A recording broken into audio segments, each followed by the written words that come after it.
On the Tape is presented by CME Group, where risk meets opportunity. iConnections, reimagining how the investment industry connects, and SoFi. Get your money right all in one app.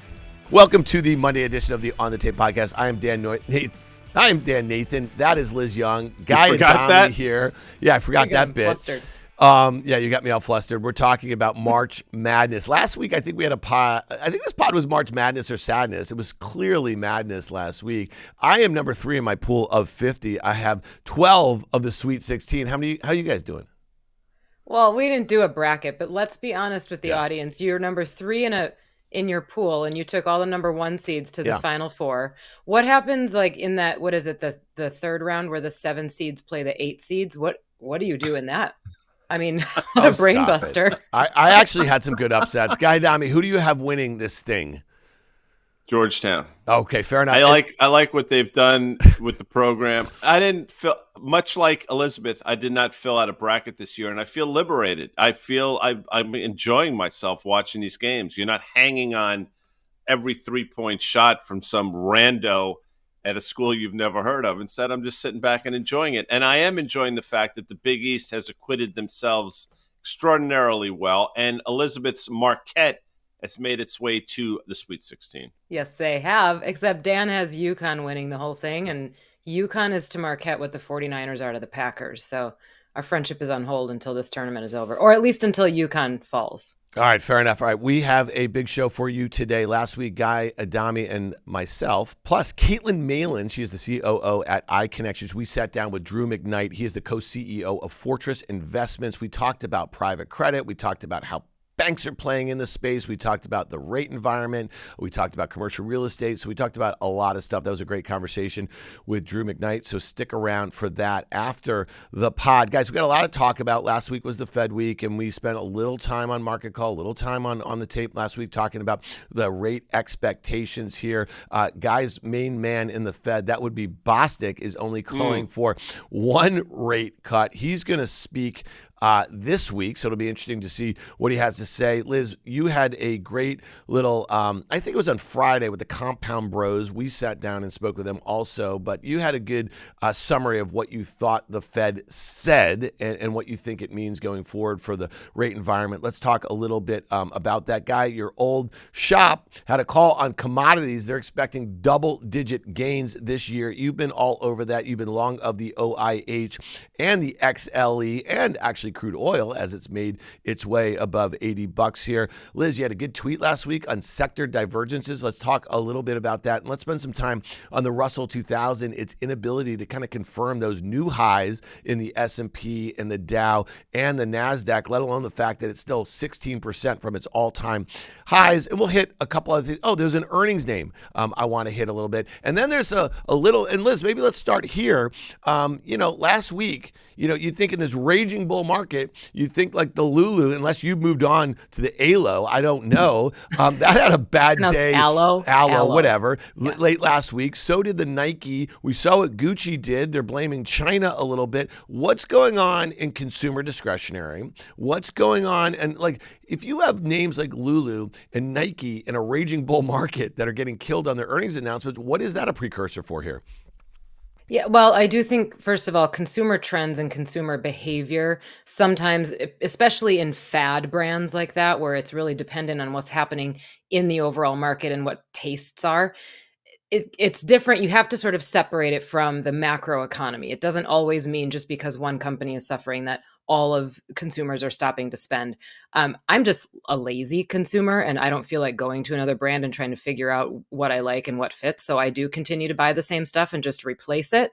But that being said, Lulu is not growing on somebody like me.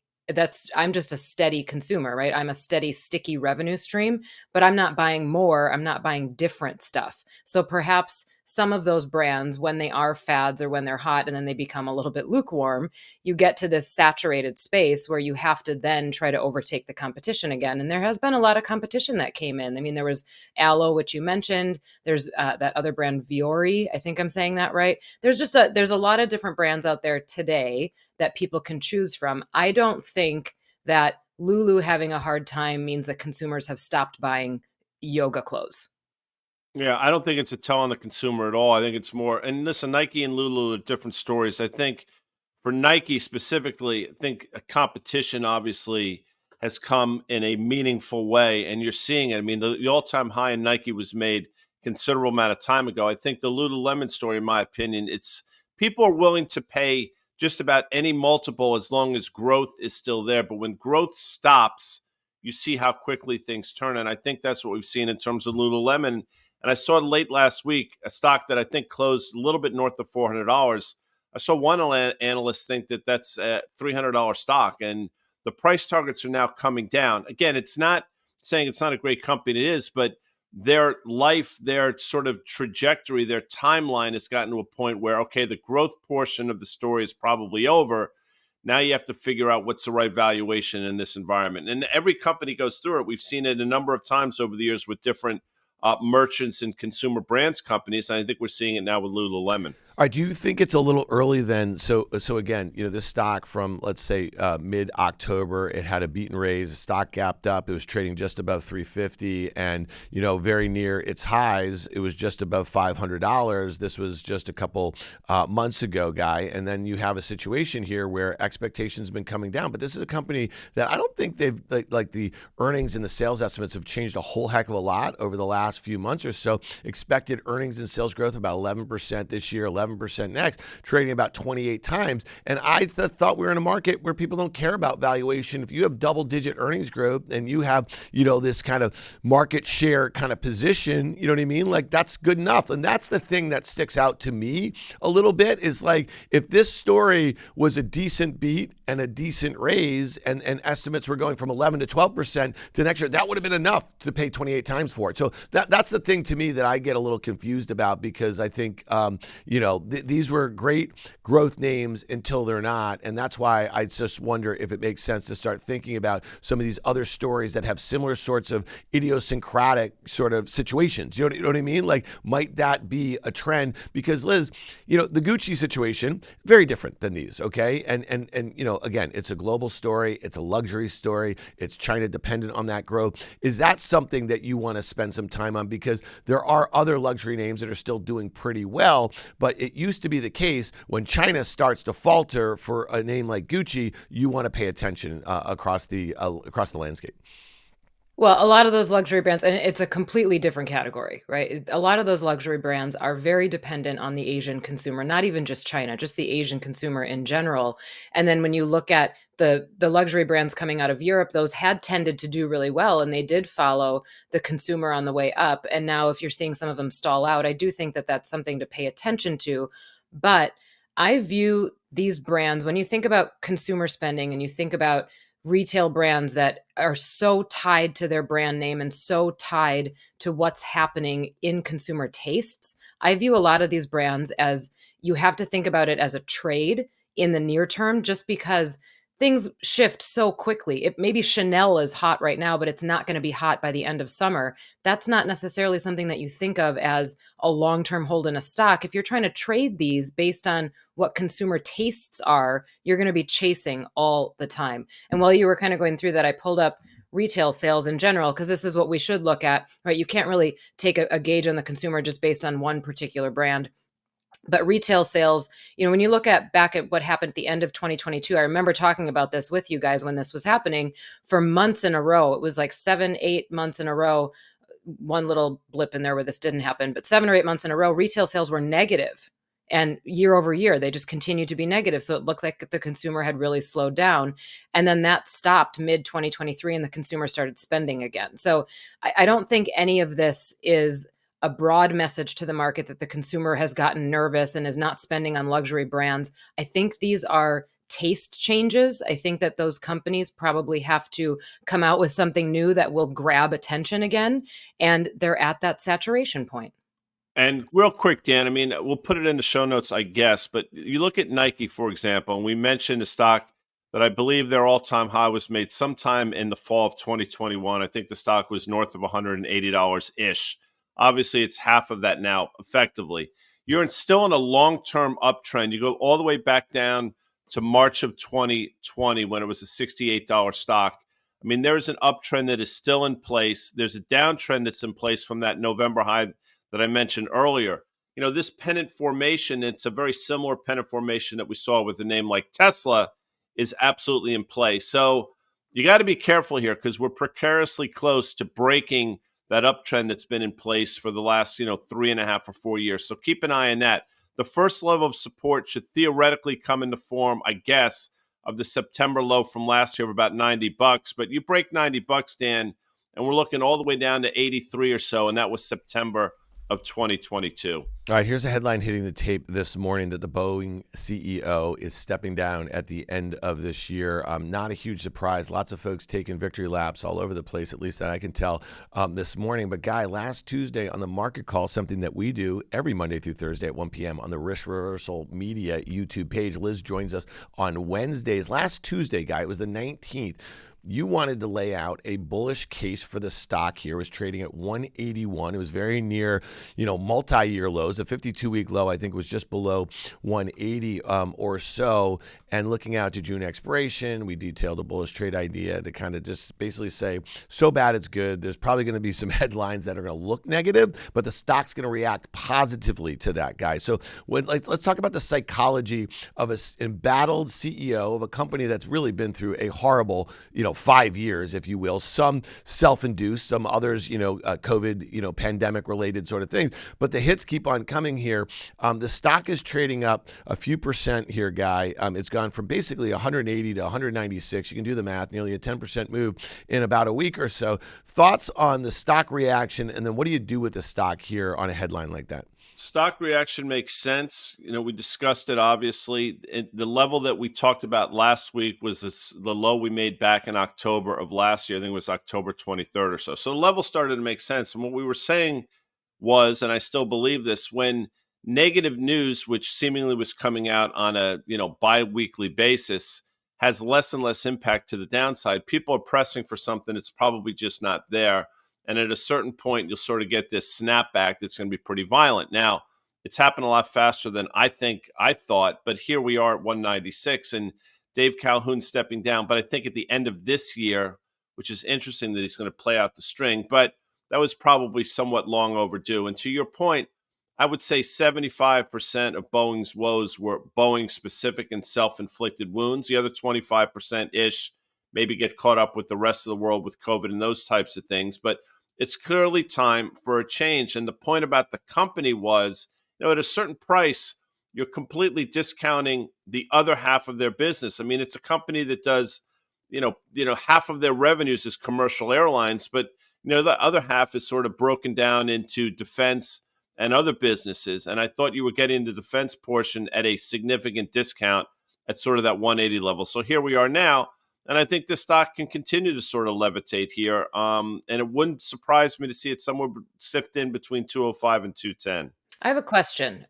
So Guy, it sounds like you like the stock for the fundamentals too, and that a lot of the bad news has already been baked in. But let's think back to, remember the Wells Fargo fiasco, all the fake accounts, and then Tim Sloan stepped down and they did this search for interim CEO. When a company goes through a period like that and it's embattled and the stock price has been bruised, and then they do this big management change, which is usually pretty well telegraphed. We usually see it coming, and then there's this little pop on the stock price.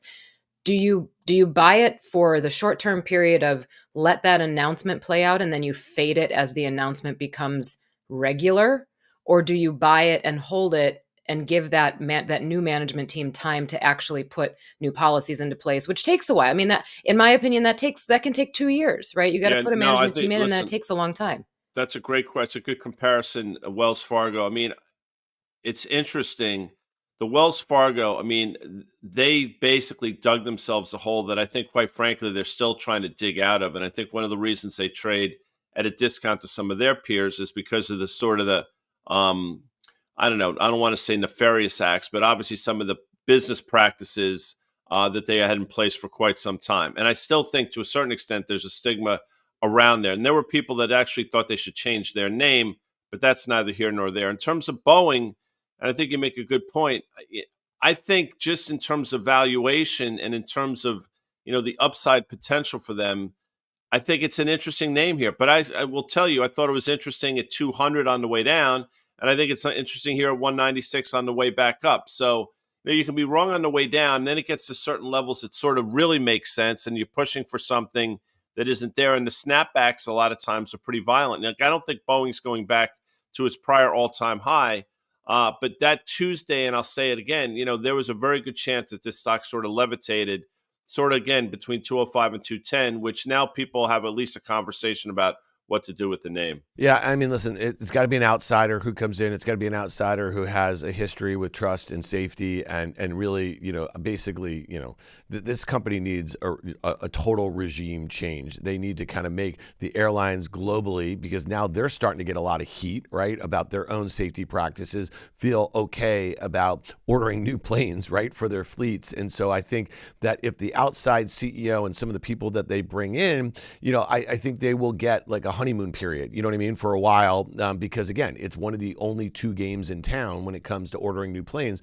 And Guy's point about the discount for the defense business and the like makes perfect sense to me. Liz, let's talk a little bit about sector divergences. You had a tweet here. You were talking, this was last week, some notable divergences in the cyclical sectors. Since February, banks have gained versus utilities, while transports and consumer discretionary have lost ground versus, again, utilities and consumer staples, respectively. Signs of life for defensives. What did that mean to you? What was the impetus for that tweet? Because again, it seems like people seem very comfortable with this narrative about the market broadening out. They think that that's bullish, okay? And there's a lot of sentiment data out there that's screaming bullish, but now you're starting to see consumer staples and utilities act a bit better. Is that just part of the broadening out, or is it saying something else?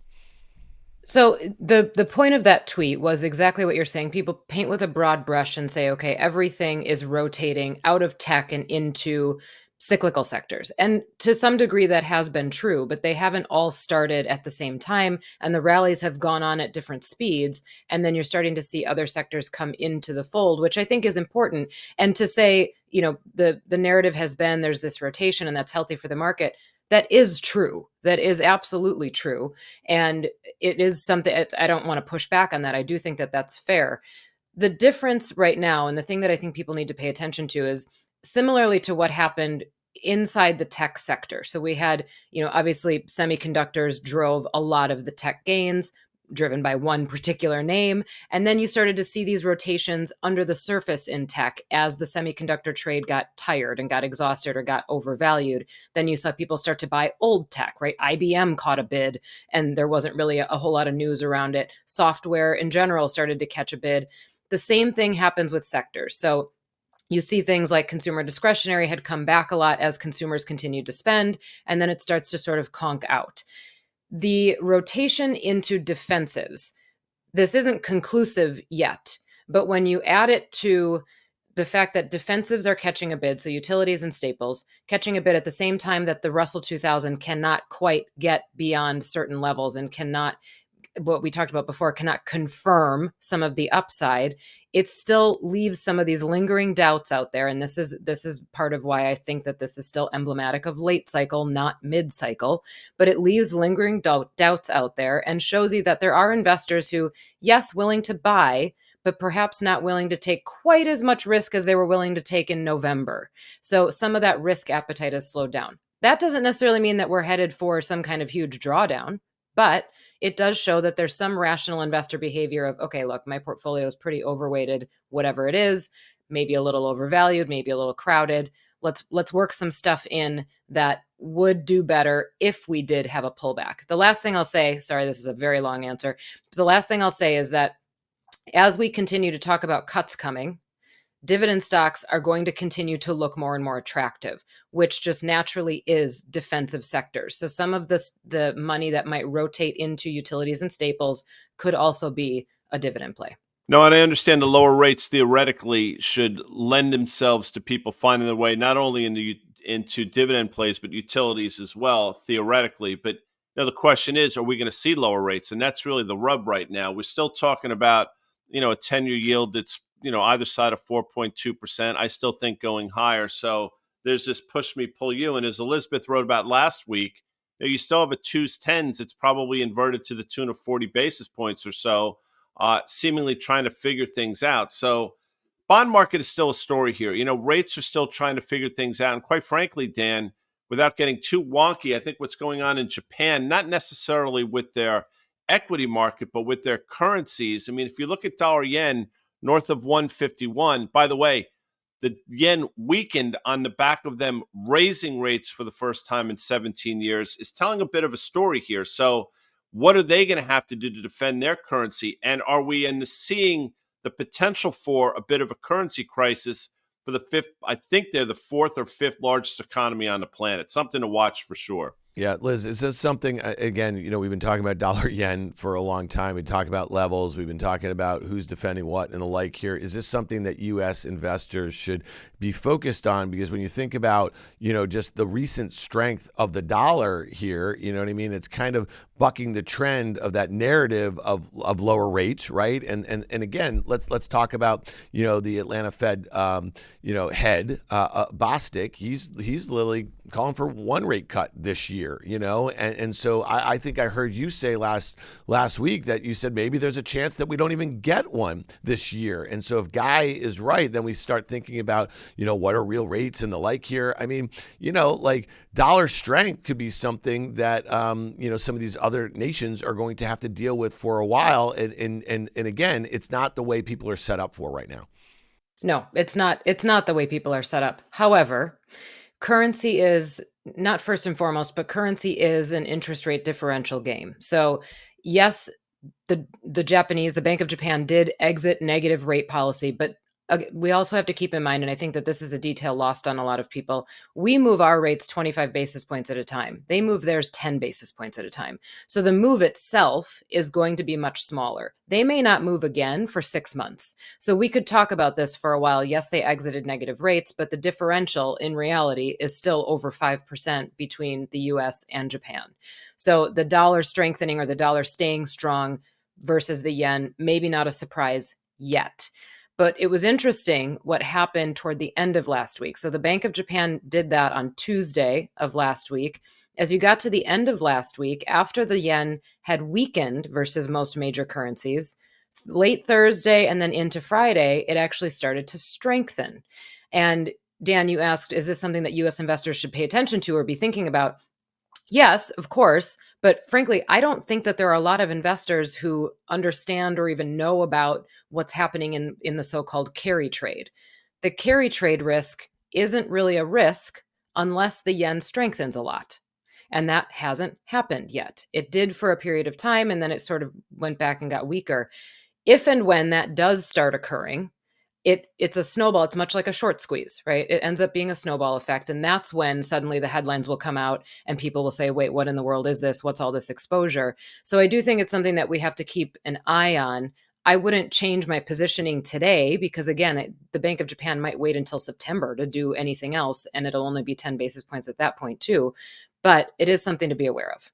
Hey, Guy, you know how we do this little thing on the Insta? You're on the Insta. You're Guy.Adami. I think you're at Liz Young Strat, aren't you there, Liz? That's right. And yeah. I am Dan's Nathan, but every morning we'll put out a little something that we're going to preview for the market call. The thing that you were focused on this morning, pre-opening, was AMD, which was down a little more than, I think, 23% from that March 8th reversal day on that Friday here. It's down about 3% today. Intel, Guy, is down nearly 4%. Headlines out of China. This is should not come as a huge surprise in this little tit for tat that we have going on here, that the Chinese government is going to ban some U.S. made chips and government servers. I mean, listen, this is only going to get dialed up here, but it's interesting to see, we've talked about, okay, the narrowness that has been happening within the semiconductor industry, or at least in the sector here. Now you're losing AMD. Intel was never part of this AI trade, right? Even with all the headlines, I think we talked about it last week in the CHIPS Act, they're getting $8.5 billion to manufacture here in the U.S. and access to another $11 billion in low cost, kind of loans and the like. Again, I just think it's interesting to keep an eye on, and I'm wondering why AMD is of particular focus to you. But if some of these other names are not participating and the rally in semis as it relates to graphics chips and the like gets narrower and narrower, and then you want to throw in some of this geopolitical sort of stuff, sooner or later it's likely to make its way to the leadership in the group, Guy. That's why I brought it up, and people will say you're cherry picking because if you look, Taiwan Semi is effectively been on this lower left, upper right. Obviously, Nvidia's holding in today, so you're picking on AMD because that's the one that's down. I get it, but they're also a very important company, and I think sometimes you can have leadership in the space that you're not paying attention to. So I'm watching that clearly. I'm also watching the fact that Taiwan Semi potentially has made a bit of a double top here, going back to January of 2022, and if you want to go farther back than that, I want to say it was February of 2021, sort of this 145 level that we peaked up to. And I know we broached, I think we traded all the way up to 158, but that was short lived. That's something to watch. And, again, AMD, when we were in Florida on January 31st and they reported their earnings, it wasn't a particularly great guide. The stock closed at 168. I think it was 164 so for a couple days. And then it just went on this sort of meteoric rise from 165 to 2.25, seemingly on the back of the hopium that a lot of these other companies have been trading on. Now we're basically round tripped, and I think it's important to watch it because, listen, obviously not the size of NVIDIA without question, and maybe not as important, but certainly a bellwether in the space. All right, so Liz, we just mentioned small caps, and again, they're about 16% from their November 2021 highs. They've been in this range. Guy and I and you, we've been talking about it for months, actually for about a year and a half or so. Struggling a little bit at 52-week highs, not able to establish a new range. Again, as the major indices have done that. What is that telling you? We've also talked about the regional banks, which obviously there's a lot of small cap kind of financials in there a little bit. Again, well off their 52-week highs. So again, we're not just, to use the term Guy just mentioned, cherry pick the couple of things that aren't working, but there's a lot of stuff working. But then again, there's some things under the hood that don't speak to like the broadening out the way a lot of folks would believe if we are about to embark on this next leg of a bull market run, because you'd like to see small caps and maybe some regional banks participating also. Right. So first and foremost, we talk a lot about the Russell 2000. If you're actually going to buy small caps, I would look more towards the S&P 600. Those companies do go through a profitability screen. So a lot of the knocks you hear about small cap indices is that most of the companies are not profitable, and that is true. But you can look at the Russell 2000 as an indicator and as a signal. And I think the signal that it's sending right now is I will neither confirm nor deny that this rally is sustainable. And it has not gotten above certain levels. Now, it got above that 2000 level, which is what it had struggled at for a while. It got up to 2100, which is important, but now again is sort of faltering. So a couple things about style in small caps. What had been happening since October, and as you saw the rally in small caps early in this year, you saw small cap growth rallying. Small cap growth is and always has been driven much by pharma and biotech. So as that theme was taking off, and you've got these small cap biotech firms probably looking for M&A opportunities, that's what the rally was driven by. Traditionally, when you are in an expansion phase, small caps should lead the other indices. So seeing a rally in small caps is important for confirmation of the broad rally. But traditionally, you see small cap value rally because small cap value is more led by financials. It does have exposure to regional banks and some of those other more lending focused companies. Small cap value has started to show signs of life. So I think that's important for the market. That's important for strength. But to your point, it is probably the only broad index that has not gotten to the doorstep of its previous highs. So that's why I say I think right now they're sending that signal. I will neither confirm nor deny. It's not necessarily signaling a breakdown in anything, but it is showing that we can't quite get to the point where we can say, you know what, this is mid-cycle behavior expansion. It's held in there. I mean, I look at the Russell in the form of the IWM. I think the all-time high, like many things, was in November of 2021. Not coincidentally, when we heard some of the commentary out of the Fed changing course. The whole thing makes sense. The sideways action effectively since then has been interesting. 207, if you really want to go back and look, we've talked about this a number of times. This is sort of a level that it's had trouble with. Somewhere between 205 and 207 has been a high a number of times. I will also say this, it's hanging in there, Dan. So that is encouraging. The question is, what, if anything, are the small caps trying to tell us? Is it a catch-up trade in terms of all the other indices are at their highs? So IWM is going to catch up, or is it telling us there's underlying strength in the most economically sensitive names out there? Or is it just as simple as, a lot of small and regional banks in this index? Obviously, Liz mentioned biotech It's just as simple as that, playing catch up. I don't know what the answer is, but it's clearly something I'm watching as well. All right, Guy, you're also watching Commodities. Let's talk about this Goldman Sachs call, talking about 14% gains this year. It's obviously, heading into the year, it was a bit of a divergence. Again, a little bit of a theme here, just how poor some commodities, industrial commodities, were trading, specifically crude oil. But now, kind of flying in the face of some of the economic data that we're seeing out of China. I know that a lot of folks were probably bearish on commodities because they weren't particularly bullish on the China recovery. The China recovery doesn't really seem to be happening, but the commodity trade is working. Talk to me about what's going on here. Yeah, well, there are other regions. Listen, there are a lot of other places in the world that obviously are developing economies, and the China story's been out there for a while. So to a certain extent, I think a lot of the commodities markets have discounted it.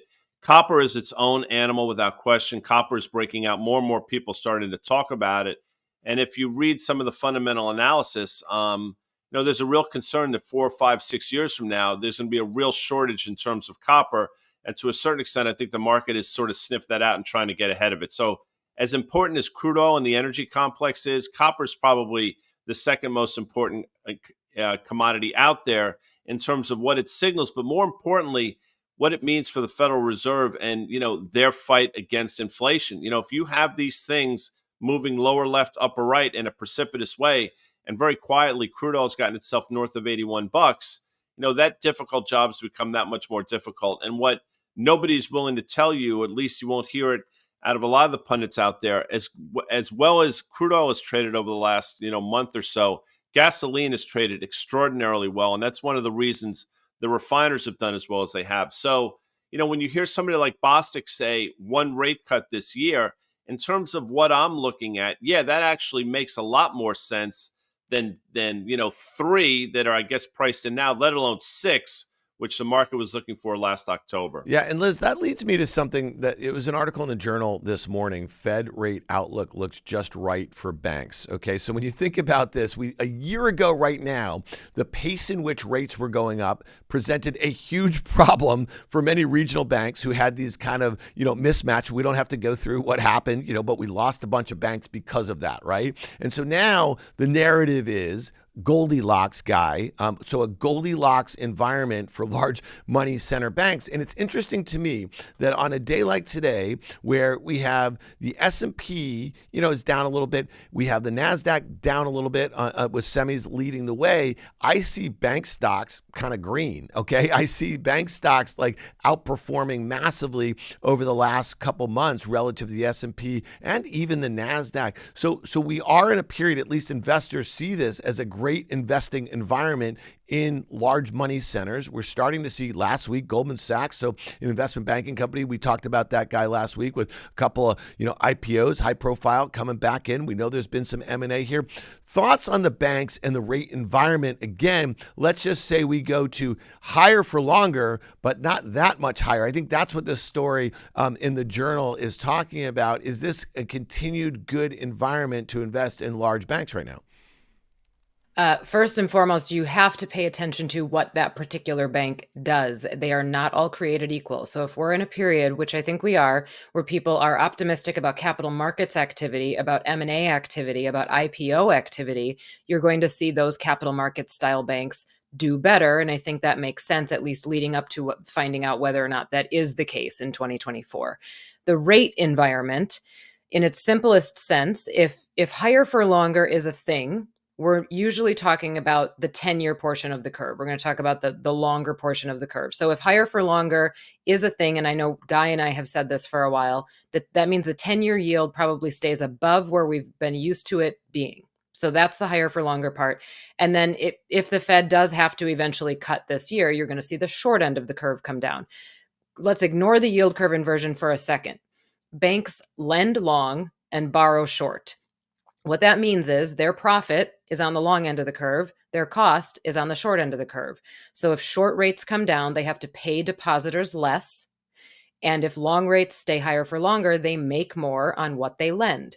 So that would be positive for a bank that is primarily driven by lending activity or by consumer deposits. And that is important for regional banks. There's also the what we talked about before about the mark to market and the unrealized losses as rates slowly come down.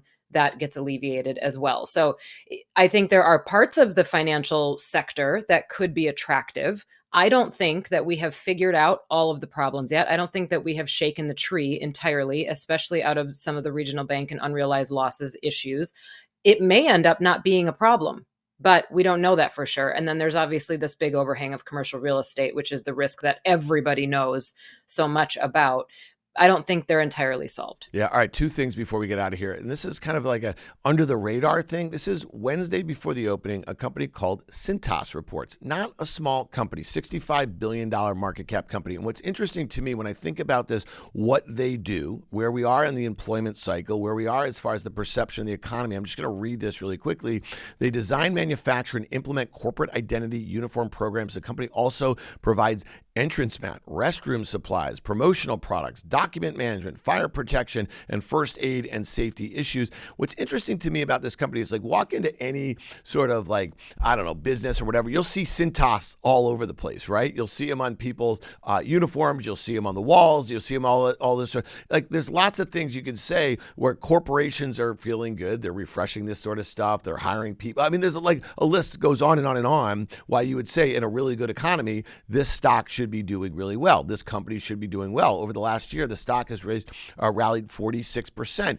Expected EPS growth about 12%, 11% expected sales growth, 48% gross margin, trades about 40 times 2025, 6.3 times sales or something. You would say that's a really expensive company if you want to throw it into sort of like an industrial, sort of cyclical, I don't know, however bucket you want to do it. This is not like a high growth company with like a 75% gross margin or anything like that. Guy, thoughts on that? Because I like, again, this is not something I want to trade. It's not something I'm invested in, but I'm really interested to hear what they have to say about the economy and what companies, like the visibility that they have, you know what I mean, towards the buying of their products and services. Yeah, I mean, one would think it's obviously an extraordinarily economically sensitive name, and that's true. It's also probably a name that's in a pole position that they've um, created for themselves, and you know, they are sort of the leaders in a space. So there's a reason why it trades at that premium valuation, and maybe it's deserved. I mean, every once in a while, you have companies that find themselves in a leadership position where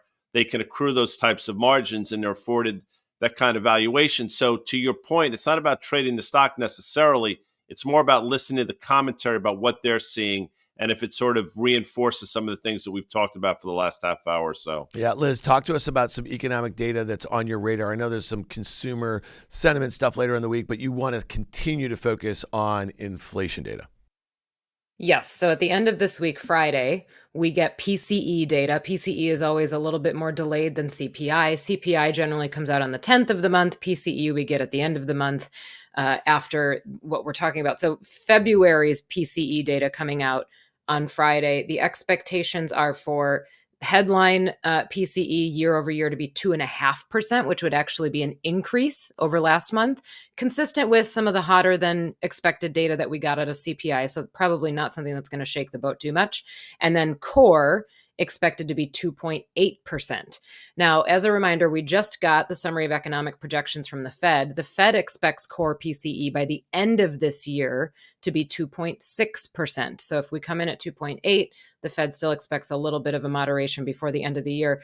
But core being higher than headline, again, says that food and energy prices are the thing that are still coming down. You've got goods prices still coming down.